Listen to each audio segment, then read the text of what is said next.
Hello friends, divine lights association team के press information bureau segment में आप सभी का हार्दिक स्वागत है। दोस्तों, ये जो प्रेस इंफॉर्मेशन ब्यूरो है वो 11 सितंबर का है। हालांकि काफ़ी बड़ा है। हम कोशिश करेंगे कि आप तक इसको 2 भागों में डिवाइड करके पहुंचाया जा सके, क्योंकि इतनी बड़ी अगर ऑडियो हो जाएगी तो आपके लिए भी उसको सुनना मुश्किल हो सकता है। ठीक है, तो चलिए शुरू करते हैं प्रेस इंफॉर्मेशन ब्यूरो का ये सेगमेंट। जी हाँ दोस्तों, जनरल स्टडीज 1 का पहला टॉपिक है पुन्नापारा वयाला विद्रोह। संदर्भ देखिए, Indian council for historical research की एक रिपोर्ट में ये कहा गया है कि पुन्नापारा वयाला, कारी वेल्लोर और कायमबेई के कम्युनिस्ट शहीदों को स्वतंत्रता संग्राम के शहीदों का दर्जा न दिया जाए। आईसीएचआर का कहना है कि इस विद्रोह को स्वतंत्रता संग्राम का हिस्सा इसलिए नहीं माना जा सकता क्योंकि ये दंगे जवाहरलाल नेहरू की अंतरिम सरकार के खिलाफ हुए थे। ठीक है, तो देखो, हमने जो आज़ादी की लड़ाई लड़ी थी वो तो अंग्रेज़ों के खिलाफ लड़ी थी, और ये जो लड़ रहे थे वो जवाहरलाल नेहरू जी की अंतरिम सरकार के खिलाफ लड़ रहे थे। तो इसलिए यहाँ पे ये जो आंदोलन है, इनको स्वतंत्रता संग्राम के विद्रोह का दर्जा नहीं देने की बात चल रही है। ठीक है, ये विद्रोह ब्रिटिश भारत की त्रावणकोर रियासत के एक संगठित श्रमिक वर्ग द्वारा प्रधानमंत्री सीपी रामास्वामी अय्यर तथा राज्य के खिलाफ किया गया था। विद्रोह के उद्देश्य: पहला, त्रावणकोर के शोषक दीवान को उखाड़ फेंकना। दूसरा, श्रमिक वर्ग को अन्यायपूर्ण कराधान और प्रतिष्ठान के शोषण से मुक्त करना। अब चलिए विद्रोह के महत्व पर प्रकाश डाल लिया जाए। पहला, यह एक अनोखा आंदोलन था जहां मजदूर वर्ग सरकार के खिलाफ खड़ा हो गया। दूसरा, इस आंदोलन ने वर्ग और धर्म के भेद को पूर्णतः समाप्त कर लोगों को एक सूत्र में बांध दिया। तीसरा, इस आंदोलन ने लोकतंत्र को जन्म दिया था। ठीक है, ये थे इसके महत्व। अब दोस्तों चलिए हम दूसरी टॉपिक की बात करते हैं। ये टॉपिक है विश्वनाथ सत्यनारायण जी के ऊपर। देखो, हमने 11 सितंबर को विश्वनाथ सत्यनारायण जी की 125वीं जयंती मनाई। ठीक है, इसलिए इनका नाम आपको मिला। ठीक, अब हम जानते हैं इनके बारे में, ये कौन थे। चलिए, विश्वनाथ सत्यनारायण तेलुगु भाषा में रामायण लिखने वाले पहले लेखक थे। कल्पवृक्षम नामक कृति के लिए इन्हें ज्ञानपीठ पुरस्कार से नवाजा गया। अपने कार्यों के माध्यम से उन्होंने मातृभाषा में शिक्षा प्रदान करने, संस्कृति को संरक्षित करने और प्रकृति की रक्षा के महत्व पर प्रकाश डाला था। उनके उपन्यास, नाटक, महाकाव्य, गीत और छंदों को लोगों द्वारा खासी लोकप्रियता दी गई है। ठीक है, चलिए जनरल स्टडीज 2 की तरफ बढ़े। विधायिका के विशेषाधिकार का उल्लंघन क्या है? देखिए संदर्भ, इस हफ्ते यानी बीते हुए हफ्ते में महाराष्ट्र के दोनों सदनों में कंगना रनावत और अर्णव गोस्वामी के खिलाफ विशेषाधिकार उल्लंघन का प्रस्ताव लाया गया है। विशेषाधिकार क्या है, अब ये जान लीजिए। संसदीय विशेषाधिकार विधायकों की उन्मुक्ति का सूचक है, जिसमें विधायकों को उनके विधायी कर्तव्यों के दौरान किए गए कार्यों या बयानों के लिए नागरिक या आपराधिक दायित्व के खिलाफ सुरक्षा प्रदान की जाती है। संविधान के कौन कौन से प्रावधान विधायिका के विशेषाधिकारों की रक्षा करते हैं? पहला, भारतीय संसद के सदस्यों और समितियों के दोनों सदनों समितियों की शक्तियां, विशेषाधिकार और प्रतिरक्षाएं संविधान के अनुच्छेद 105 में रखी गई हैं।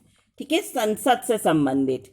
ठीक है, नेक्स्ट, अनुच्छेद 194 राज्य विधानसभा के सदस्यों तथा उनकी समितियों की शक्तियों, विशेषाधिकारों और प्रतिरक्षा से संबंधित है। ठीक है। विधायिका के विशेषाधिकार के कथित उल्लंघन के मामलों में अपनाई जाने वाली प्रक्रिया क्या है, इसके बारे में जानते हैं। पहला, विधानसभा और विधान परिषद के अध्यक्ष द्वारा अपने अपने सदन में एक विशेषाधिकार समिति का गठन किया जाता है, जिसमें विधानसभा में 15 तथा विधान परिषद में 11 सदस्य होते हैं। दूसरा, समिति के सदस्यों को सदनों में पार्टी की ताकत के आधार पर नामित किया जाता है। तीसरा, दोनों सदस्य सबसे पहले लाए गए प्रस्ताव पर निर्णय लेते हैं। जो अध्यक्ष होते हैं वो सबसे पहले जो प्रस्ताव आता है उस पर निर्णय लेते हैं।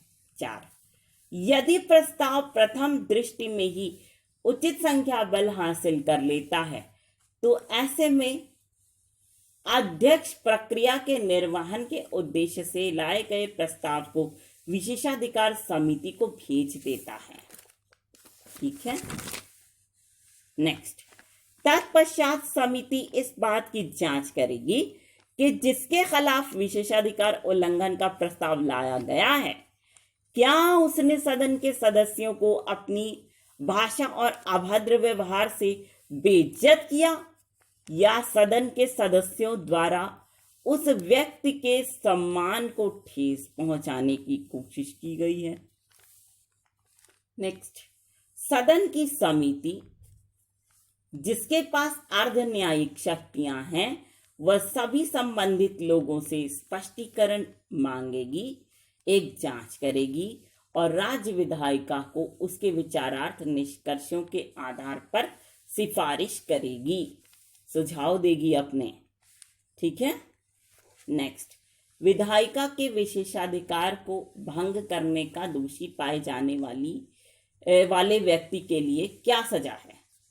विधायिका के विशेषाधिकार को भंग करने का दोषी पाए जाने वाले व्यक्ति के लिए क्या सजा है? हम लोग को बिल्कुल नहीं पता है ये, तो चलिए इसको पढ़ लेते हैं। अगर आपको ऑप्शन आ जाए ताकि तो आप इसको अच्छी तरीके से लिख सकें।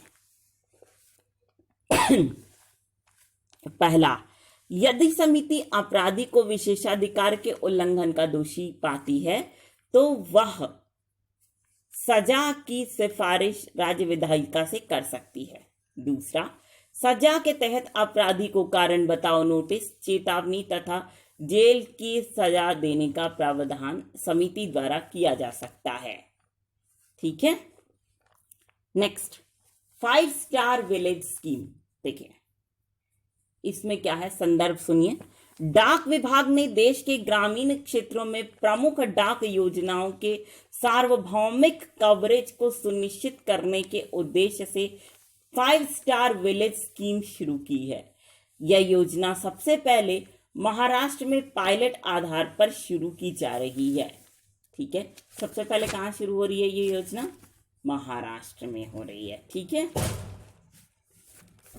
अब देखिए, 5 स्टार विलेजेस स्कीम के तहत निम्नलिखित योजनाएं शामिल हैं। पहला, बचत बैंक खाता, आवर्तक जमा खाता या फिर एनएससी कवच प्रमाण पत्र। दूसरा, सुकन्या समृद्धि खाता या पीपीएफ खाता। तीसरा, वित्त पोषित डाक घर बचत खाता। चौथा, पोस्टल लाइफ इंश्योरेंस पॉलिसी। और पांचवा, प्रधानमंत्री सुरक्षा बीमा योजना या प्रधानमंत्री जीवन ज्योति बीमा योजना। गांवों की रेटिंग इस स्कीम के तहत कैसे होगी? यदि किसी गांव में सभी योजनाएं लागू हैं तो उन्हें 5 स्टार विलेज का दर्जा दिया जाएगा। यदि किसी गांव के पोस्ट ऑफिस में इनमें से 4 योजनाएं लागू हैं तो उस गांव को 4 स्टार विलेज का दर्जा दिया जाएगा। ठीक है। योजना कार्यान्वयन टीम, इसके बारे में सुन लीजिए आप लोग। देखिए, पहला, योजना को 5 ग्रामीण डाक सेवकों की टीम द्वारा कार्यान्वित किया जाएगा। इन्हें डाक विभाग के सभी उत्पादों, बचत और बीमा योजनाओं के विपणन के लिए एक गांव सौंपा जाएगा। दूसरा, यह टीम संबंधित शाखा कार्यालय के शाखा पोस्टल मास्टर के नेतृत्व में होगी। तीसरा, मेल ओवरसीयर दैनिक आधार पर टीम की प्रगति पर व्यक्तिगत निगरानी रखेगा। चौथा, टीमों का नेतृत्व और उन पर नियंत्रण संबंधित प्रभागीय प्रमुख, डाक सहायक, अधीक्षक और निरीक्षक दल द्वारा किया जाएगा। अब देखिए दोस्तों, ये खत्म हो गया सरोद पोर्ट्स। ये चलते हैं, देखते हैं क्या है। सरोद पोर्ट्स समुद्री सहयोग के क्षेत्र से संबंधित विवादों के निपटान के उद्देश्य से सोसाइटीज रजिस्ट्रेशन एक्ट 1860 के तहत केंद्रीय जहाजरानी मंत्रालय द्वारा लॉन्च किया गया है। इसका full form society for affordable redressal of disputes है। क्या है? Society for affordable redressal of dispute. इसे लॉन्च करने के उद्देश्य निम्नलिखित हैं। पहला, निष्पक्ष और किफायती तरीके से विवादों को समय पर सुलझाना। दूसरा, मध्यस्थों के रूप में तकनीकी विशेषज्ञों के पैनल के साथ विवाद समाधान तंत्र का संवर्धन। ठीक, अब समाज की संरचना। सरोद पोर्ट्स में इंडियन पोर्ट्स एसोसिएशन और Indian private ports and terminals association के सदस्य शामिल होंगे। ठीक है, ये हो गए जीएसटी के कुछ टॉपिक्स। अब देखो दोस्तों, हम जीएसटी के टॉपिक्स में आ रहे हैं।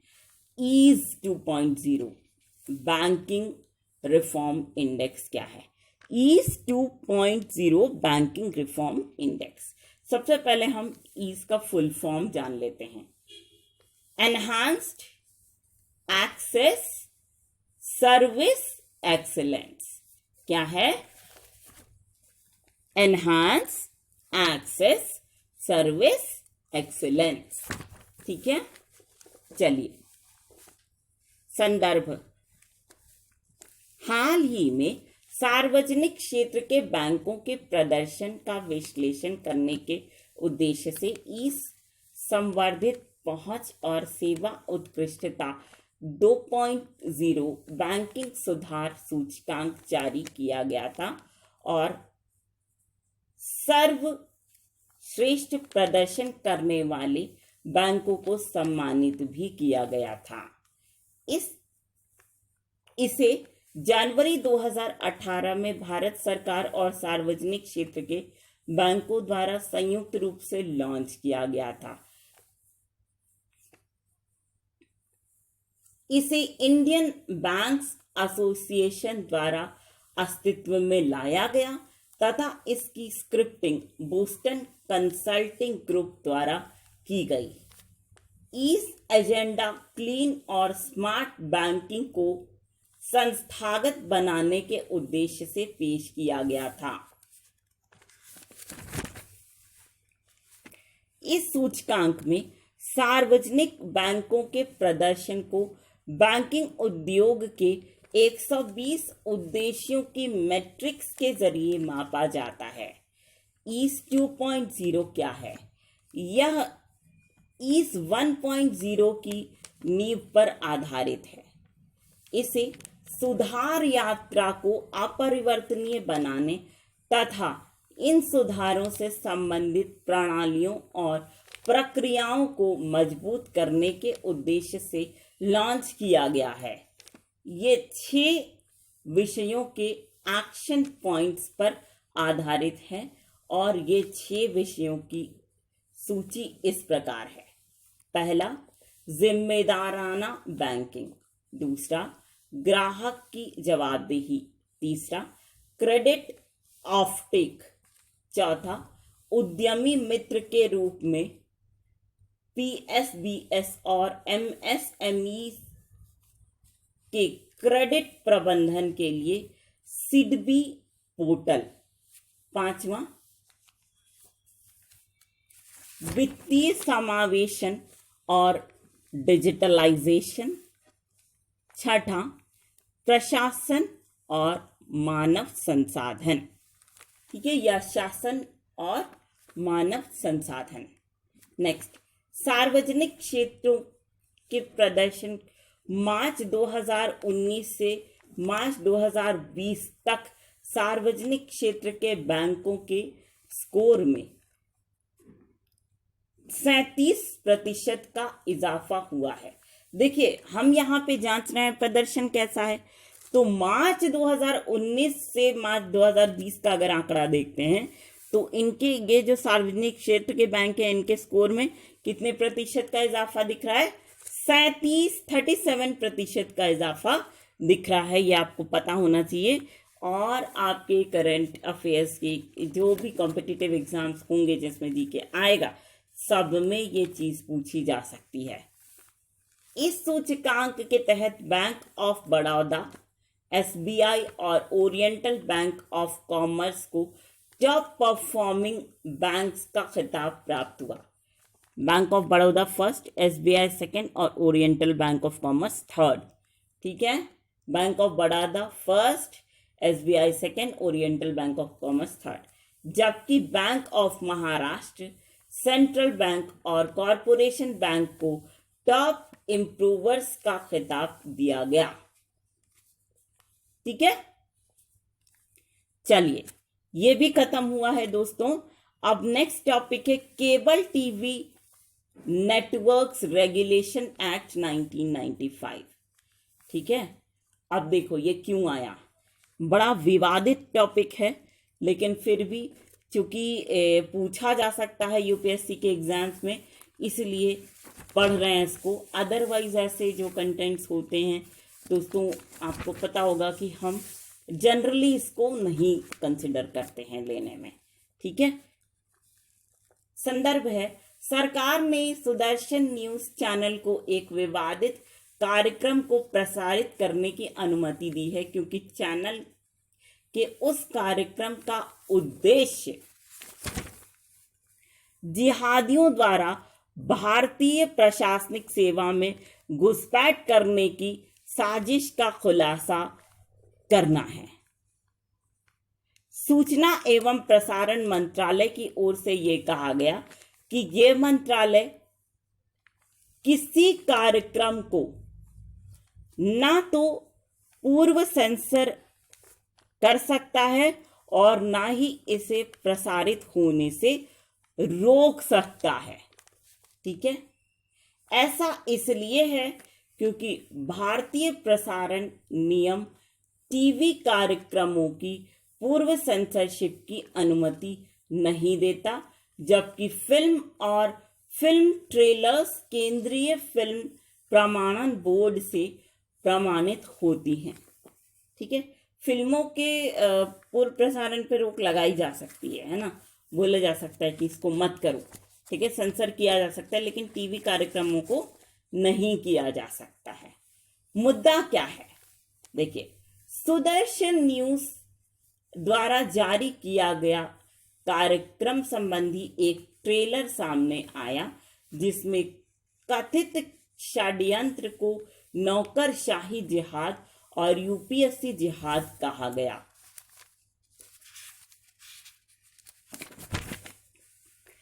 इस ट्रेलर की व्यापक आलोचना हुई क्योंकि इसमें नफरत भरे भाषण और आपत्तिजनक सामग्रियां पर्याप्त मात्रा में थीं। इस कार्यक्रम को दिल्ली उच्च न्यायालय में चुनौती दी गई और न्यायालय ने इसके प्रसारण पर रोक लगा दी। जब सुदर्शन न्यूज द्वारा न्यायालय से कार्यक्रम के प्रसारण पर लगी रोक को हटाने की मांग की, तो न्यायालय ने केंद्रीय सूचना प्रसारण मंत्रालय को इस कार्यक्रम के लिए सुदर्शन न्यूज चैनल को कारण बताओ नोटिस देने का आदेश सुना डाला। ठीक। क्या कहते हैं नियम? अब ये देखिए आप लोग, नियम क्या है वैसे, इसलिए cable TV networks regulation act को यहाँ पे हाईलाइट किया गया। केबल टीवी नेटवर्क्स विनियमन अधिनियम 1995 की धारा 20 में कहा गया है कि यदि सरकार को ऐसा लगता है कि कोई कार्यक्रम या विज्ञापन संहिता के अनुरूप नहीं है तो उन्हें वो प्रतिबंधित कर सकती है। हालांकि इस नियम के अनुपालन में जो सबसे बड़ी बाधा सरकार के समक्ष आती है वो ये है कि टेलीविजन पर प्रसारित होने वाले कार्यक्रमों को प्रमाणित करने के लिए कोई निकाय नहीं है, अतः समस्याग्रस्त कार्यक्रम की जांच हेतु उसे एक बार प्रसारित करने की अनुमति देनी ही पड़ती है। ठीक है, सबसे बड़ा ड्रॉबैक है, ये आपको लिखना चाहिए कि कोई संस्था ऐसी नहीं है जो कि ऐसे जैसे फिल्म प्रमाणन बोर्ड है उस तरह टीवी कार्यक्रमों के लिए भी तो कोई संस्था होनी चाहिए कि नहीं होनी चाहिए, लेकिन वो नहीं है भाई, इसीलिए ऐसा होता है। ठीक है, तो चलिए ये वाला खत्म होता है। अब प्रीलिम्स के लिए जो फैक्ट्स हैं वो हम आपको बता देते हैं। पहला है लेटर ऑफ क्रीडेंस। यह विशेष रूप से किसी राजदूत या राजदूत के परिचय अथवा सिफारिश का पत्र है। ठीक है, यह विशेष रूप से किसी राजदूत के परिचय अथवा सिफारिश का पत्र है। ठीक है, राजदूत को अपना परिचय राष्ट्रपति वगैरह को किसी को देना हो तो दे सकता है लेटर ऑफ क्रीडेंस। ये जो लिखेगा वो लेटर ऑफ क्रीडेंस होगा, या कोई सुझाव देनी है तो वो भी लेटर ऑफ क्रीडेंस होगी। ठीक है, अब नेक्स्ट देखिए, किस देश की सेना के साथ भारत ने हाल ही में आपूर्ति और सेवाओं के पारस्परिक प्रावधान संबंधी एक समझौते पर हस्ताक्षर किया है? आंसर है जापान ने। नेक्स्ट है प्रोजेक्ट 1619 किसके द्वारा शुरू किया गया है? ठीक है, एक पहल है प्रोजेक्ट 1619, ये किसके द्वारा शुरू किया गया कार्यक्रम है? आंसर है न्यूयॉर्क टाइम्स मैगजीन के द्वारा। ठीक है, next national school of drama के नए चेयरमैन कौन है? देखिए आंसर है परेश रावल। कौन है? परेश रावल है। ठीक है, तो 1959 में जो नेशनल स्कूल ऑफ ड्रामा है दिल्ली में, उसको संगीत नाटक अकादमी ने स्थापित किया था। फिर 1975 में इसको क्या मिला? इसको एक ऑटोनॉमस या स्वायत्त संस्था घोषित कर दिया गया। ठीक, तब से ये एक अलग संस्था के रूप में कार्यरत है। क्या? National school of drama. ठीक है, एक इसका फेस्टिवल होता है भारतीय रंग महोत्सव।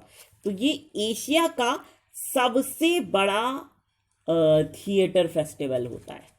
ठीक है, तो दोस्तों इसी के साथ ही हमारा ये प्रेस इंफॉर्मेशन ब्यूरो सेगमेंट यहीं पर खत्म हुआ।